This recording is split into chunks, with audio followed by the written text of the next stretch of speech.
Hospital Policlínico La Rosaleda, centro de referencia de la sanidad privada en Galicia desde hace más de 5 décadas. La Rosaleda cuenta con el mejor y más completo cuadro médico. Actualmente está formado por casi un centenar de facultativos altamente cualificados que cubren prácticamente todas las especialidades médicas. Además, dispone de unidades específicas totalmente punteras, como la unidad del sueño, antitabaco, neurología cognitiva, neurofisiología. El hospital está dotado asimismo con la tecnología más avanzada, ofreciendo a sus pacientes las máximas prestaciones sanitarias con los más vanguardistas medios de diagnóstico, quirúrgicos y asistenciales. Más de 10.000 metros cuadrados a tu disposición, con unas instalaciones recientemente reformadas para una mayor confortabilidad, exclusividad y el mejor trato a sus pacientes. Y todo ello sin esperas y con una financiación adaptada a tus necesidades. Porque lo verdaderamente importante no puede esperar.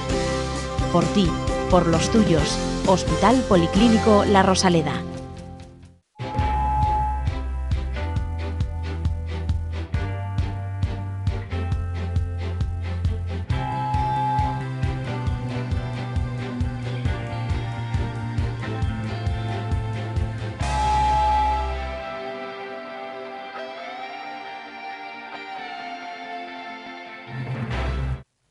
Hola, bienvenidos. ¿Cómo que dónde están? ¿Por dónde van a estar? En la televisión del Correo, en Falando de Saúde, como todas las semanas. Así que sean ustedes bienvenidos y lo primero, saludar, que si no luego me riñen. María Almodóvar, bienvenida. Gracias. ¿Cuándo te he reñido yo? Siempre que hago las cosas mal, o que no le digo, ¿y de qué vamos a hablar hoy? Porque me dice, para eso estoy yo. ¿De qué vamos a hablar hoy, María? Pues hoy en Falando de Saúde haremos una entrevista a una médico de La Rosaleda. A continuación, el público plantea sus dudas sobre la manera de organizar las urgencias. Además, el doctor Ignacio Balboa explicará el significado de placebo. Y por último, desde la unidad de fisioterapia aprenderemos a usar un andador. Pues efectivamente, fíjense, variadito, vamos a hablar un poquito de todo. Pero la persona que nos acompaña hoy, sí, es doctora en medicina, pero realmente es una amiga de la casa, porque pasa más tiempo aquí casi que en la consulta. Es broma. La doctora Silvia Rodríguez, que es la responsable de urgencias del Policlínico de La Rosaleda. Hola Silvia, bienvenida. Hola, buenas. Ya ven ustedes que les resulta la cara conocida, ¿verdad? Bueno, pues saben que se ha puesto de moda, lo cual además es muy bueno, para tratar de agilizar el funcionamiento de las urgencias, eso que tan mal usamos en general los ciudadanos, porque abusamos de ella, así que cuanto menos vayamos mejor, solo cuando realmente sea necesario, porque hay toda una serie de etapas en el sistema sanitario que nos permiten que nos digan si tenemos algo, si ese algo es importante o no es importante, y dejen ustedes que los profesionales decidan si eso es urgente o no es urgente, porque para nosotros, claro, cuando nos sentimos mal, todo es urgente para anteayer. Bueno, pues cuando llegamos, a pesar de todo, a las urgencias, ya saben lo que pasa siempre, suelen estar bastante ocupaditas, lo cual tiene inconvenientes porque se tarda, se retrasa, etcétera, etcétera. Bueno, pues se ha puesto de moda un método, no es uno, son varios, pero hay un método para clasificar la importancia de los pacientes en función de la clínica. Eso se llama el triaje. Pero que nos lo define mejor Silvia, que es la que sabe. ¿Qué es el triaje de verdad, Silvia? Bueno, pues mira, el triaje es un proceso de gestión del riesgo clínico que lo que permite es manejar los flujos, manejar de una manera adecuada el flujo de pacientes, sobre todo cuando supera los recursos. Evidentemente, yo siempre digo que el servicio de urgencias, organizar un servicio de urgencias es casi una tarea imposible, en el sentido de que no depende en ningún momento de nosotros, depende de la frecuentación, depende de la gravedad de la frecuentación en un momento puntual, con lo cual, bueno, es intentar, el triaje lo que intenta es organizar ese desorden. Organizar el caos. Efectivamente, y organizarlo de tal manera que se le dé prioridad a lo que es realmente grave. Ajá. Y que además sea cara por la seguridad del paciente. Yeah. Esto además me parece muy importante porque la gente a veces lo del triaje no lo entiende. El paciente quiere que el médico lo vea allá. Yeah.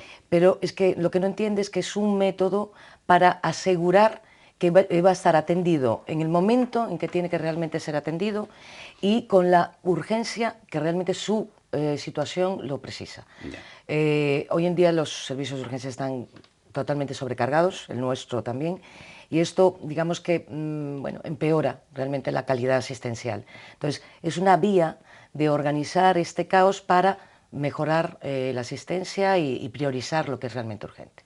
¿Y por qué este nombre, Silvia? ¿Qué es lo que quiere decir? ¿De dónde viene la palabra triaje? Sí, es verdad, mucha gente dice triaje, o sea, ¿qué es? Bueno, pues triaje es un neologismo, viene de una palabra francesa, trier, que significa escoger, clasificar, y que comenzó a utilizarse en la Primera Guerra Mundial, cuando se clasificaban los heridos, para la calificación de los heridos. Desde entonces se ha mantenido el término, se ha adoptado incluso en nuestro idioma, para efectivamente la clasificación de los pacientes en los servicios de urgencias. Es curioso que a veces grandes avances en la práctica clínica o en la organización han tenido lugar en periodos de guerra. Es una barbaridad, pero es así.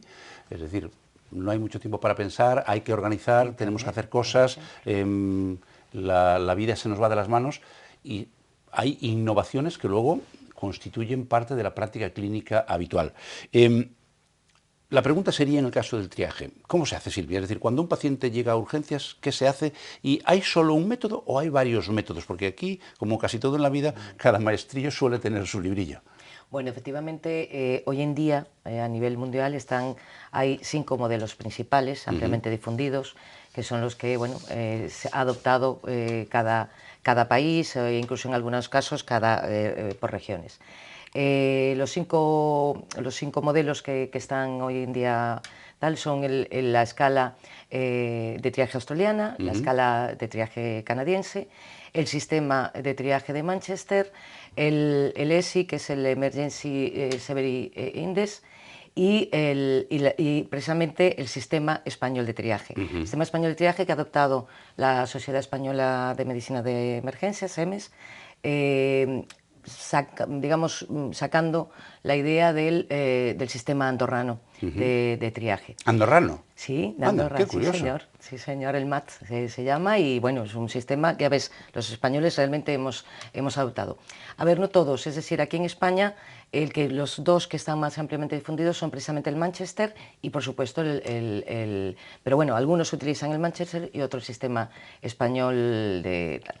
Todos se parecen bastante, todos se basan un poquito en lo mismo, pero bueno, cada servicio, incluso hay otros tipos de triajes más adaptados a cada servicio. Incluso, por ejemplo, en el País Vasco hay hospitales que tienen su propio sistema de triaje, en Navarra también, o sea que bueno, luego hay adaptaciones de estos sistemas. ¿Y cómo se hace? Es decir, llega un paciente por la puerta y ¿qué es lo que se hace para clasificarlo? ¿Qué es lo que medimos? ¿Qué es lo que miramos? ¿Qué es lo que buscamos? Pues mira, precisamente lo que de entrada lo que se intenta buscar es qué es lo realmente inmediato, urgente, y qué es lo que se puede, digamos, típico además, y esto es importantísimo que la gente lo asuma por su bien. Efectivamente, tú lo dijiste, todos los que vamos por urgencias queremos que lo nuestro es lo más importante. Pero debemos saber que estamos en un servicio donde no solo se trata un dolor de garganta, claro, que vienen muchos, o un traumatismo, que es una de las urgencias más frecuentes, sino también se trata un paro cardíaco, un infarto, un accidente isquémico cerebral, o sea, etcétera, etcétera. Es decir que, entonces, todos querríamos, y por eso de vez en cuando, aunque estamos en una época un poco complicada para eso, todos deberíamos asumir eso. Es decir, si yo tengo una parada cardíaca, me gustaría que todo un servicio se detuviera para atenderme, porque querría que me salvaran la vida. Claro. Entonces, precisamente de lo que se trata es de discernir quién necesita una urgencia inmediata y quién puede postergarse. Pero también a sabiendas, es decir, uno de los objetivos del triaje no solo es discernir esto, sino que además, una vez que has decidido que un paciente puede esperar, el reevaluarlo periódicamente para, si su situación cambia, pueda ser atendido de nuevo. Por otro lado, bueno, normalmente lo que se hace habitualmente en pocos servicios lo hace el médico, primero porque es agotar un recurso que no tiene sentido. Lo habitual es que lo haga el personal de enfermería, totalmente en contacto, por ejemplo, en nuestro servicio está totalmente en contacto con el servicio, además ya es pequeño, con lo cual ya lo facilita, con el médico. Es en base a unas preguntas.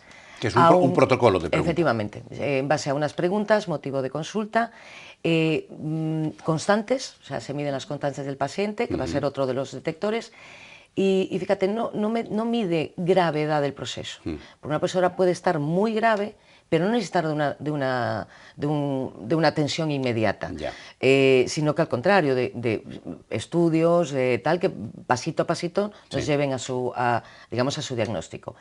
Por ponerte un ejemplo, si viene una persona sangrando con una hemorragia arterial importante, si yo la tapo en el momento, el paciente pasa a no ser para nada urgente. Claro. O sea, puede esperar, sin embargo, si yo no la trato, el paciente se va a morir. Entonces, precisamente, discernir quién necesita una actuación inmediata y quién no, y luego, además, reevaluar a mayores de permitir un contacto con el paciente, que el paciente también tranquilizar al paciente, porque en muchos casos el paciente llega a urgencias sintiéndose horrible y realmente no es tan grave lo que tiene, y simplemente con explicarle pues mire, tranquilo y tal, se trata de esto y demás, pues ya incluso su situación cambia. Y a los familiares también, ¿no? Muchas veces. Efectivamente, es un punto también, es uno de los objetivos de tal, el mantener, tener una información cara también a ir informando a los familiares, situación del paciente, etcétera, etcétera. Qué importante es la comunicación precisamente en los momentos de mayor crisis y ansiedad. Pues sí, claro que sí. Tenemos ahí una diapositiva, Silvia, de unas escalas. ¿En qué consisten esas escalas? ¿Qué es lo que miden exactamente? Pues efectivamente, mira, esta en concreto es la de Manchester. Bueno, digamos, los distintos modelos que he comentado, todos son muy similares. En lo que se basan es en establecer niveles en los que se establece cuál es el tiempo máximo de atención. Se parece mucho, todos se basan en 5 niveles, un nivel que, como vemos ahí, el primero, que es el de resucitación, porque efectivamente es el inmediato, o sea, ese paciente debe ser atendido de forma absolutamente inmediata. Ahí hablamos, por ejemplo, de una parada cardiorrespiratoria. Evidentemente, si nosotros no atendemos al paciente en ese momento, poco más ya vamos a poder hacer. Luego viene el segundo nivel, que es el nivel de urgencia vital, en el que el paciente, sin estar en parada, corre el riesgo de poder estarlo en breve tiempo. Puede inestabilizarse, también es el nivel del dolor muy intenso, y aquí se habla debe ser atendido antes de los 15 minutos. De hecho, por ejemplo, el infarto, que está se englobaría en este nivel, bueno, todos los protocolos aconsejan un electro antes de los 10 minutos. Nosotros, afortunadamente, lo hacemos prácticamente de forma inmediata a la llegada, porque esto va a cambiar muchísimo el pronóstico del paciente. Dependiendo de ese primer electro, de ese primer control, va a depender las actuaciones futuras. Luego tenemos el nivel 3, que es el de urgencia. Bueno, es urgente, pero nos va a permitir pues hacer a lo mejor procedimientos, pues diagnósticos, procedimientos diagnósticos y demás. Nos da un tiempo. Hablamos aquí de una atención de 1 hora, de no más de 1 hora. Luego el nivel 4, que es una urgencia menor, el que nos permite, se habla de un máximo de tiempo de 120 minutos, que bueno, pues como el nombre indica, es algo que bueno, debemos estudiar, pero que no pone en riesgo vital jamás al paciente. Y luego la no urgencia, que bueno, también hay pacientes que incluso no es porque quieran, sino que deben acudir a urgencias por algún trámite que necesitan para su futura atención, con lo cual pues no es urgente en lo absoluto. Hablamos en este caso de 240 minutos. Bien, hombre, evidentemente esto debe adaptarse a cada servicio. Nosotros, particularmente, nuestra tendencia es, y nosotros el triaje nuestro realmente es de 1, 2 y 3 niveles, en el sentido de nosotros, nuestra intención es que jamás superar la hora de espera. Evidentemente, y bueno, y esto es una guerra a todos los niveles, con los de arriba y con los del horizontal, no siempre lo logramos, pero en caso de no hacerlo, efectivamente, seguir la priorización de pacientes por gravedad y no por orden de llegada, que es uno de los grandes problemas que tenemos en el servicio. La gente se queja, mire, fulanito llegó después que yo, ya lo están viendo, etcétera, etcétera. Eso es lo que nos lleva a que confiemos en lo que nos dicen los profesionales, que son los que saben de esto, naturalmente. Pues creo que sí. Y además de todo esto que nos ha contado, ¿qué ventajas tiene este sistema de triaje para el paciente e incluso, bueno, pues para la propia organización del hospital? Tú lo has dicho. Ventajas todas. Es decir, evidentemente lo ideal sería que cada vez que llegara un paciente, pues ya pudiéramos pasarlo a sala, verlo y que no hubiese ninguna demora para ninguno. Pero es obvio que por mucho que ampliemos un servicio, hay una sobredimensión que no podemos asumir en ningún tipo, ni en la privada ni en la pública.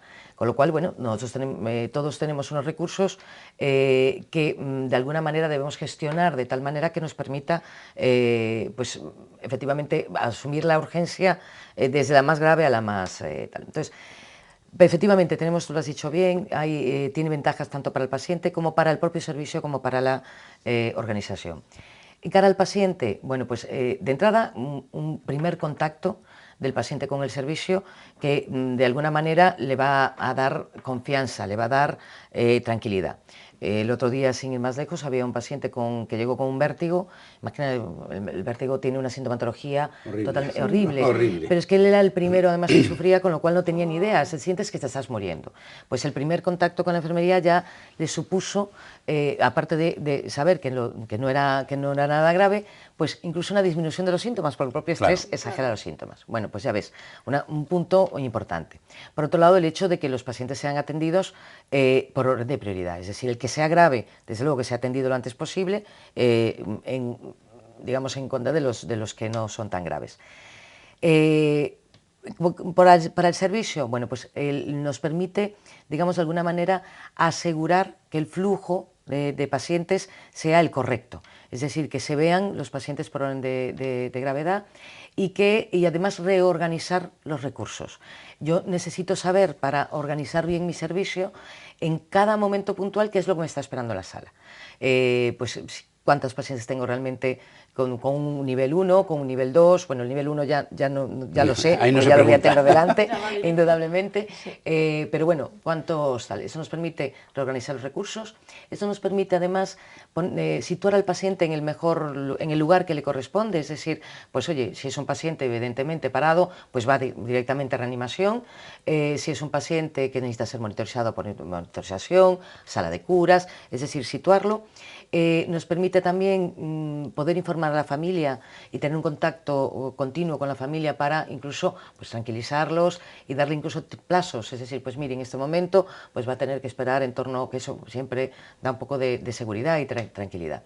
Permite reevaluar a los pacientes, con lo cual pues evitas riesgos. Aquí el kit, ya lo comenté al principio, es la seguridad del paciente. Ahora es además una nueva filosofía que está en boga en todos los hospitales y por esto se hace. Y luego, a nivel organizativo, también tiene ventajas en el sentido de que nos permite hacer controles de calidad y nos permite además establecer políticas de mejora continua. Si yo sé en qué situación me encuentro en momentos puntuales, y puedo estudiar cómo asumirlos y cómo mejorarlos y cómo este flujo, asumir esta demanda o estos momentos puntuales de aumento de la demanda y que el flujo de... Y hacer algo que de otra manera sería prácticamente imposible, que es planificar. Efectivamente, planificar lo implanificable. Ahí. Exacto. Ese es el reto. ¿Qué nos toca ahora, María? Pues, creo que tenemos preguntas de nuestros televidentes. Por supuesto que sí, creo que muy interesantes además.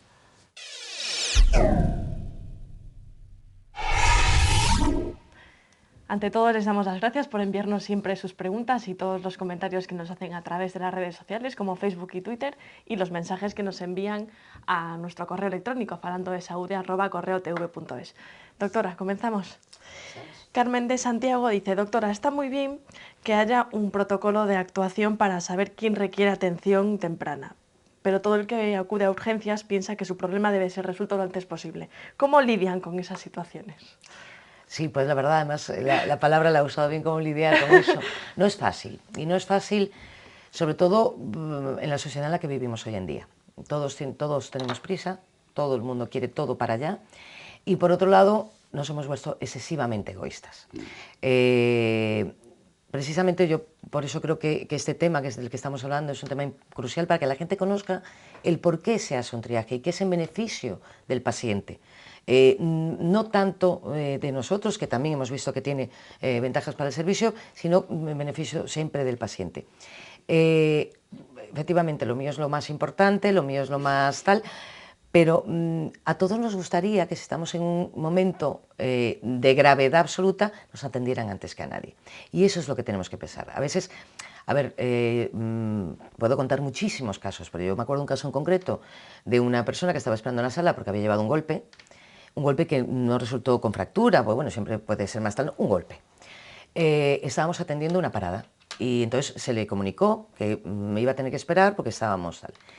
Y la contestación de él fue, lo mío también es importante. A ver, ante eso no hay nada que decir. Es decir, si alguien que tiene algo que realmente puede esperar, incluso prácticamente indefinidamente, porque a lo mejor incluso no necesitaba ni una atención médica, y que no entienda que están reanimando, salvando la vida a alguien, y que eso es prioritario, ante eso. Entonces, a la verdad que a veces es complicado, pero bueno, hay que intentarlo. Hay que intentarlo. La segunda pregunta, Pedro de Pontevedra, le pregunta si con independencia de la dolencia que sufre una persona mayor, con independencia de la dolencia que se sufra, una persona mayor y un niño son siempre prioritarios. No, siempre no. Efectivamente, se tiene en cuenta en algunos casos, por ejemplo, un niño menor de 1 año con fiebre alta, realmente es una urgencia, porque bueno, puede convulsionar, pero no. En este caso, fíjate, no es ni siquiera digamos la enfermedad lo que va a marcar tal, sino el estado del paciente. Entonces, da igual la edad que tenga, lo prioritario es, efectivamente, si es urgente su atención o no, digamos su estado general más que la propia enfermedad. Hay enfermedades muy graves que pueden esperar mucho tiempo para ser estudiadas, incluso para ser tratadas. Y hay, sin embargo, por ejemplo, enfermedades no graves. Imagínate un cólico nefrítico, que produce un dolor tremendo. Bueno, pues hay que atenderlo cuanto antes para aliviarle ese dolor tan grande, ¿de acuerdo? Y sin embargo, no va en ningún caso, en ninguno. Bueno, en generalidad no va jamás a matar al paciente. Entonces, efectivamente, es en situación, estado de gravedad, más que edades o enfermedades. A mí el cólico nefrítico no me mató, miren ustedes que bien me conservo. Hace ya muchos años, ¿eh? Ahora eso sí, duele como un demonio.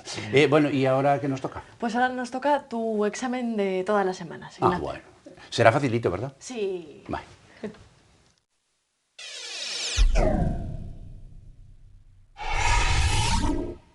Claro que es fácil. También ponerme en duda siempre, oye. Bueno, en fin, que la palabra de esta semana es placebo. ¡Ay, qué bonita! Esa me gusta, esa palabra me gusta a mí. Placebo. Bueno, vamos a ver cómo se lo explico yo a ustedes. Ustedes saben que cuando tenemos algo, va el médico y nos da un medicamento. Vale, y ese medicamento tiene un efecto sobre nuestro organismo que hace que el dolor se pase, el antibiótico haga su efecto y se cargue a las bacterias que nos están haciendo la puñeta, en fin, tiene también otros efectos menos deseados. Pues por ejemplo, si tienes que tirarte una semana entera tomando antibióticos porque has estado con una neumonía, pues a lo mejor tu estómago es delicado y te afecta el estómago. Y hay que tratar también esos síntomas. Es decir, que toda droga, por inocua que pueda parecer, tiene eso que se llaman efectos colaterales no deseados. Lo que sucede es que el beneficio que se obtiene con el uso de esa droga supera a los posibles inconvenientes, porque tampoco esos inconvenientes afectan a toda la población que toma ese medicamento.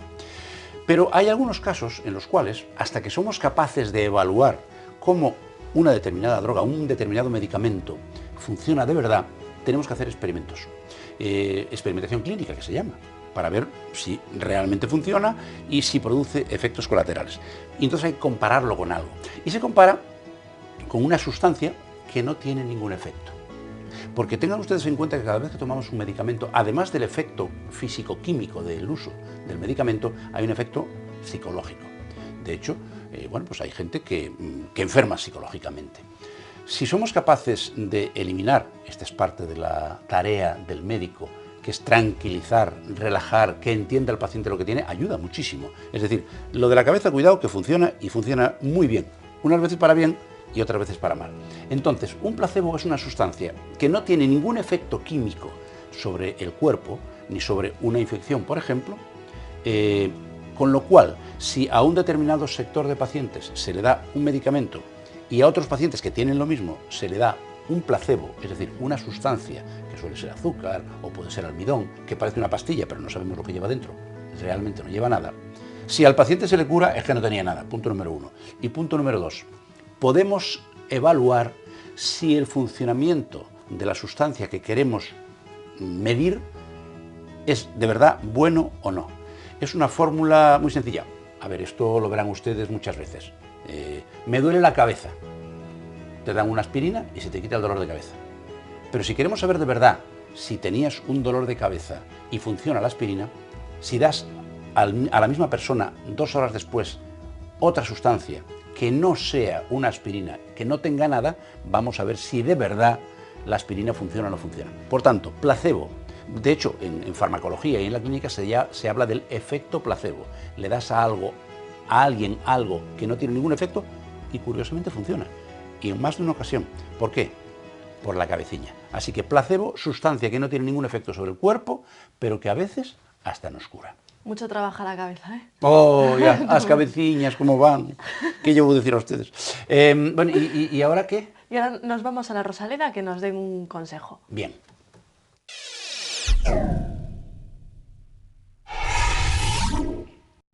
Hola, mi nombre es Lucía Mosquera Martínez, fisioterapeuta del Hospital Policlínico La Rosaleda. Vamos a hablar de las ayudas técnicas conocidas como andadores.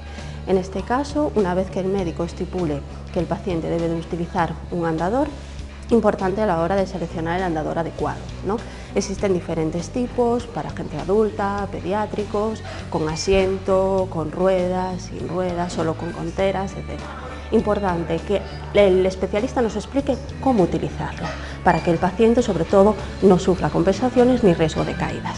En este caso aquí tenemos un andador con ruedas, no tenemos la empuñadura, lo que es todo el cuerpo, la contera y la rueda. Importante, primer paso antes de utilizar el andador es la regulación. En este caso se regula a este nivel.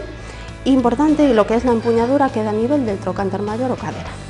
Una vez que está regulado, el paciente, pues previo a la realización de ejercicios para que coja un poco de confianza, indicarle, por ejemplo, si este es el lado afecto, cómo debe de utilizarlo. Nunca debe de usarlo ni muy adelante ni muy pegado, ¿no? Por el riesgo de caídas e inestabilidad. Siempre que se avance un poquito, debemos de avanzar lo que es el miembro afecto. Una vez que se avance, el miembro afecto, realizando bien el paso adecuado. Si el paciente lo lleva muy adelante, siempre hay riesgo de que pueda llegar a caerse, igual que muy atrás. Y se nos acabó el tiempo. Ya saben que a mí me da mucha pena tener que despedirles, con lo bien que estamos juntos, pero bueno, volvemos la semana que viene, de eso no se preocupen. Doctora Silvia Rodríguez, responsable de las urgencias de La Rosaleda, muchísimas gracias una vez más. A vosotros, la verdad que es un placer estar aquí. Y a ver si somos entre todos capaces de convencer a los potenciales pacientes que le hagan caso cuando lleguen al hospital. No, es que llegó primero. No. No se clasifica por el que llega primero. Esto no es a medida que vas llegando te van sentando, no. Depende de la gravedad del proceso que estés sufriendo. Y que muchas veces ni siquiera nosotros, me refiero a los pacientes, somos conscientes, a pesar de que nos duela mucho o de que pensemos que están muy graves. Y sobre todo, los familiares. Un poquito de por favor. María, muchísimas gracias. A ti. Y a ustedes, ¿qué les voy a decir? Si no estuvieran ahí, nosotros aquí no pintamos nada. Así que los quiero aquí la semana que viene, que volveremos a estar para contarles cosas interesantes. Hasta entonces, ya saben, mi mejor deseo, salud y suerte.